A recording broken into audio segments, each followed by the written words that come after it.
ZENEVI Dreams na ngasi mayamgidamagta yamna nungairaba 2015 gi American horror movie ama puduna lakchari. Movie asigi maming na The Exorcism of Molly Hartley. Film asi explain tawjarakpada soikiba lankiba yauragasu mayamna ngakpiyu haina channel asigi maikaidagi ningsingjari. Film asi haurakpada aikoi Father Berona yum amada exorcism haibadi but tanthokpagi thauram ama taunaba taurami. Mahakna adumna tauringaida priest ama laktuna Father Beroda exorcism gi thaurang loiradi Father James na manungda kauri hairakhi. Priest tuna exorcism tawgadaba pregnant oibi nupidugi manakta lakhi aduga Father Berodu thanamlaga priest tu chatkirami. Mahakna hek satkibaga roomdagi butki konjelda wa nganglakpadu Father Verona tarami. Mahakna tariba maikaiduda lakpada walda pregnant oibi nupidugi photo kaya walda thelambadusu mahakna urami. Mahakna su room amagi thong hanglubada Father James na exorcism adu tauba haurami. Nupi adu butna changduna otpadu makhoina su uki nupidu masada asok apan kaya laibadagi fajinduna thanami. Nupi duna nathoknaba tawki maduda Father James na Beroda haiki. Nupi asida changliba but asi thokaningbagi matamadu yaurakle haina. Maduna box asida yauriba but tanthoknabagi potlamsing adu lokthoknaba mangonda haiki. Father Verona box tu lauthoke tauringaida nupiduna yamna nungsiba maongda mahakbu thadokpiyu haina themlakhi. Berosu nupidu thadokpirage khanki. Mahakna hek thadokke taubaga nupi adu but changbi nupini haibadu ningsinglaktuna thadokhide. Adubu buttuna amok Beroda themduna nupidugi thaurina phasalibadu lautokpiba haurami. Mahakna adumna tauringaida Father James na laktuna tauribadu ubada Beroda saurami. Berosu mahakna tauribadu karino khangdana leiringai tanjaduda but nupiduna Berodu kinna thindun haiki. Mahak mukpangba mi leiramoi haina. Father James sauning manduna nupi adu konsillaga building dagi chongthaduna pregnant nupiduga punna siminaki. Thodoktu ubada Bero mana maram oiraga mioi ahum thawai mangkhre khallubada yamna nungairamkhide. Nupidugi nupasu mafam aduda laktuna thokliba thodogadu ubada yamna nungairamkhide. Masigi matungda aikhoida uhalli madudi Berodu Catholic Mental Center da laklami. Mahak room amada thamlami aduga nongma David kauba nupa mana mahakpu unaba laklami. Berona tamlami mahak adu jailda thamdabida mafam aduda oina thambire haina. Magi wadu taraba matung David na hai mahak priest oibadagi potharagani maduna mahaki pothaba numitki ceremony da yaubala u haina. Masidagi sinsip tawduna Molly Hartley kaubi nupi amagi sahi kunmari suba amadi mahaki thabak mai pakpagi celebration adu mahaki friends singa pangthoklami. Makoina adumna harauna program adu yaurami aduga Molly na washroom da laktuna mingsel yengduna leiringaida mahaki friend Lydia ga darin ga laktuna mangonda tablet ama pirami. Molly na tablet tu charaba matung makhoi dance tawrami. Molly na dance tawduna leiringaida magi friend amana satlasi haurami adubu yadabadagi Molly du thanamlaga chatkhi. Athengba ahingda makhoi ahum Molly gi room da laklami aduga makhoi makhata na room da celebration adu satharami. Mathangi numita Molly na tumlingaida police ani na thong thilaklami. Mahak na thong hangduna police singduga wari sanarami. Maduda police singduna mangonda khanghalami madudi Molly gi thangnaba room singi mina ngarang numidang yamna langmanbagi complaint tawbagi police sing aduna lakba oirami. Makhoigi wadu taraba matung Molly na hai ngarang du mahaki birthday celebration tawbagini haina. Police singduna magi room da changduna thibada Lydia amasung Daryl gi asiba haksang adu makhoina recover tawba ngamki. Masidagi Molly adu farami. Adubu Molly na masagi konjel natabada haibadi butki konjenda hairei mahakna hatpa natti haina. Masidagi Molly na amuk hanna hauba konjenda hairaki mahakna masi tauba natte adubu makhoina taubani haina. Maduda police nupiduna ngakpaga loinana Molly gi nakta khara naksillammi. adubu police nupidugi manatondu nahi taraki asidagi sin shift tawduna Molly du van amada puraktuna Catholic Mental Center da laklami somdana Father Beroga David ka church da pratna tawduna leirami prayer tawbal loirabada David na hai mahaki retirement hek loibaga mahaktu seminary amada lifetime teacher ama oina leiningi aduna karigumba Berona Center dagi tholak masu pamlabadi mahaka loinana thabak tawminasi hairamlaga chatki David na hek thokhibaga Berogi roomda theliba cross to upside down oirakpadu mahakna urami mahakna madu uraba matungda mahaksu akiba poklammi somdasu Molly du center yauraduna reception tawribi nupiduda butki khonjelda magi full name kaurami aduga magi mamitu ngauraklammi reception tawribi nupi adu akiba phauki nupiduda guard na hangki kari tawre haina nupidunadi karisu tawde khumki adubu nupidugi mangda lairiba chakap tu phokhairaki maduda Molly adu puthokro hairami garsingduna Molly adu magi roomda thenjinba lakpada hana lairamba miyoising adu yahamna strange oiba maong tawrakpa makhoina uki numidangi matamda Molly tumlami adubu mahakna roomduda akiba makhol kaya tarami kanagumba miyoi amana mahakpu kaurakpagi maong adu drain gi hole dagi tarami mahakna hogatuna drain gi hole da manakong thangjinduna tarami aduga butki khonjelda hairaki aikhoi pangan kanba haure haina masigi matungda mahak tumba themlami adubu mahakna tumlingaida mahagi manatonda tin ama changlami madudagi mahak hogalaktuna yamna hainadaba ama fauduna mahakpu mateng pangbinaba laurami adubu kana amata laklamde mahaki khonjeldu yamna akiba olaktuna laukhlaklami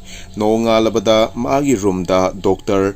Lori du laktuna mangonda hai Dr. duna sayol amada yamna toina laktuna mahakpu yengsingani aduga kari lainano haibadu khangba ngamgani amadi counseling su tawdaba yaroi haibaga loinana Molly na su fazana support tawbinaba hairami adubu Molly na hai mahak angawbi nate adubu mangonda but changba mali aduna Dr. gi treatment duda mana mateng pangba ngamni thazadi haiki mahakna sumakata aduna hai mahakna kari karamna hingjari bano haibadu mahak masamakna khangjadre haina adumna hainaringaida Lori gi file du khanghaudana paithoki Molly na hai mahakna high school kaharingaida Lori gumba counselor ama lerami adubu sikre haina wari du tabada Lori du Molly na nganglibadu loksinfam khanglamde masidagi room dagi tholaktuna Molly gi record yengduna magi counselor du kananu yenglubada Dr. Emerson ni haibadu khangba ngamki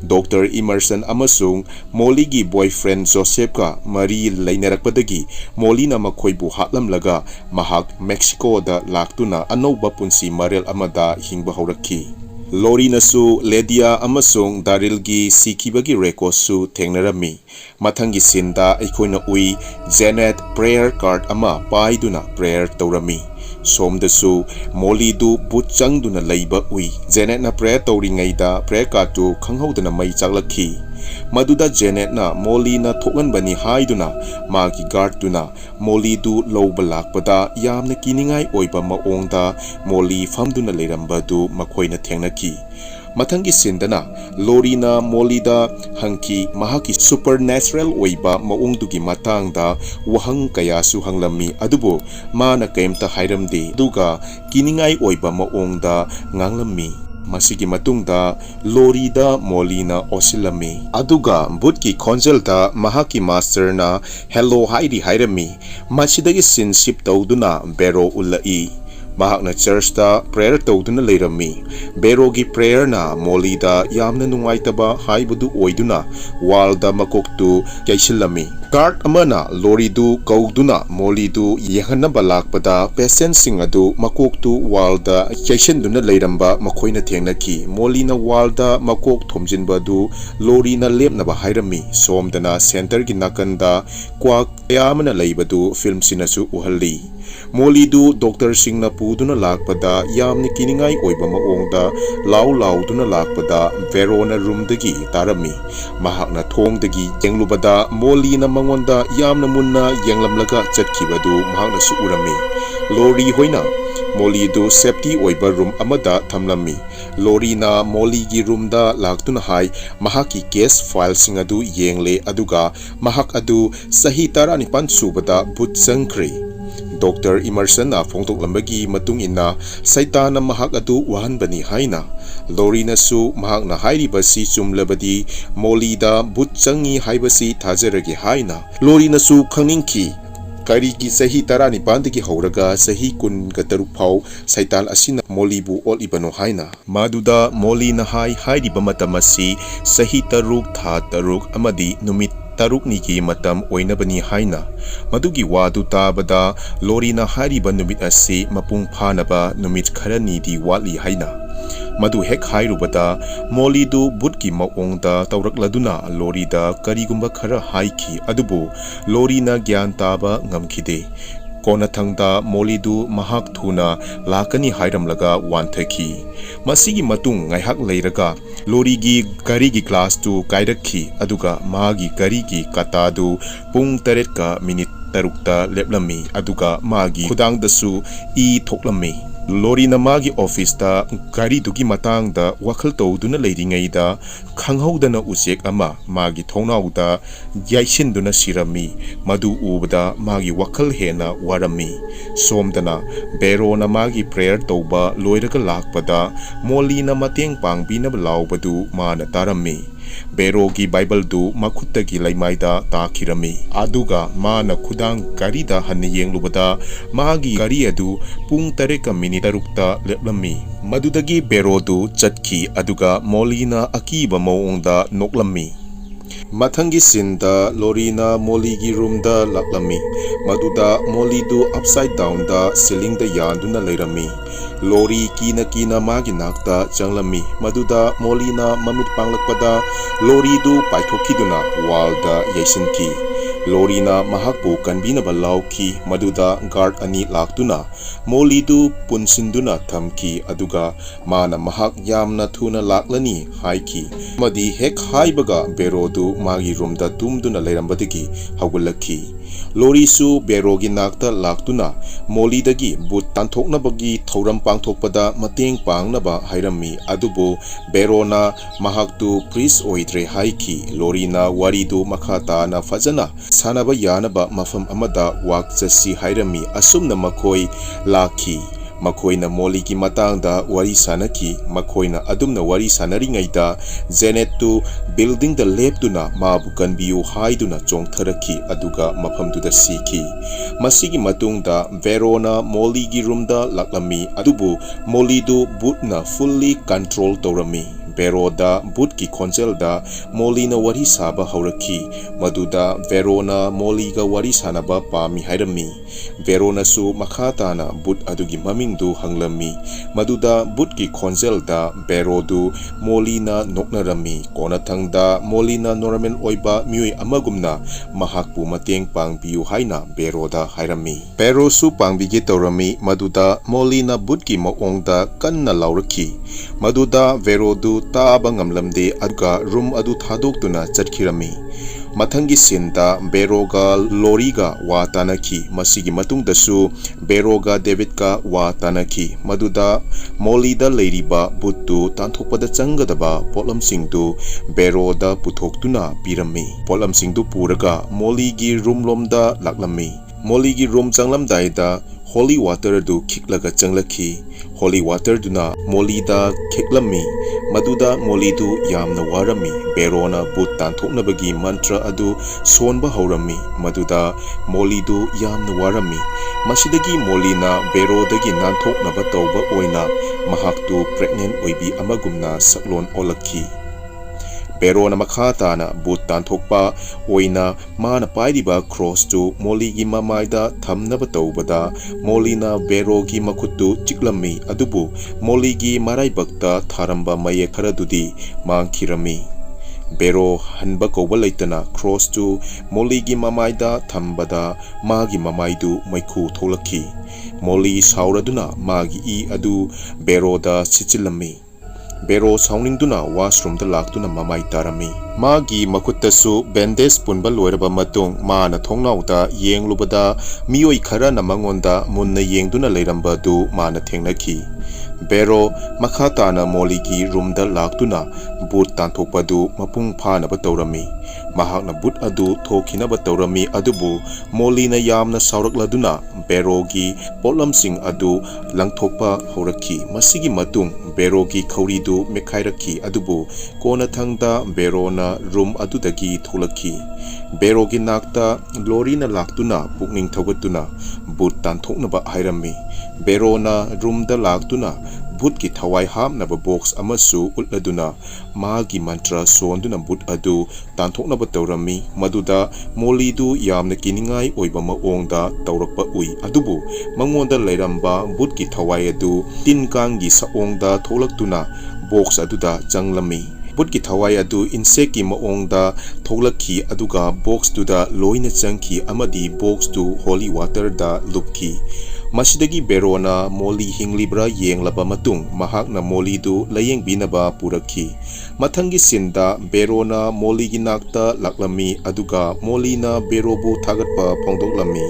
Masigi matung Bero mahakna sumlakpada patients kaya na mangonda munna yengbadu mahakna thengnarami. Somdasu Molly na leiriba room duda patients kaya na mangonda munna yengduna leibadu manasu ngaklami. Bero na debita laktuna mana kiba boot tanthokpagi box tu mangonda pirami. Debit na box tu basement da thamba changlingay da Bero na debit na boot ki lairik pabagi lairamba du mana thengnarami. Molly gi marai bakta tharamba mayek tu ka manaba mayek tu su thengnaki. Maduda Bero na chingnaduna David ka marai taunaki kona thangda Bero na ngasai holy water da hapkiba box tu yenglubada box ki mahutta nung ama oina thamlami. Maduda David ta sauki adubu David na Bero phubada gyan mangki mana gyan lakpada mahak famungda leiramki aduga maga thangnaba room da miyoi kayana suicide tawbadu mana urami. Somdana Lori na hospital da lakpada miyoi kana amata leiramdi maduda mana call togi tawringaida boot olaba guard amana laktuna David na magi bestman da Molly bu magi lai phataba singda irapot oina katnaba tawrami. Lori su guard tuna heart ki tawrami adubu mana katina nakongda thinduna miyoi adubu hatlami. Somda su Bero du miyoi amana David ki manakta puraki. David na tawgadaba exorcism du miyam gi mamangda unaba tawba oirami adumna tawringaida Lori na David tu thangna thindun hatki. Halaba matungda insect kayama pairami kona thangda Bero na Molly du ambulance tawduna kannaba tawki. Masidagi school bus ama ulai bus aduda tongba nupi amada insect amana changge tawrami aduga film asi loisali.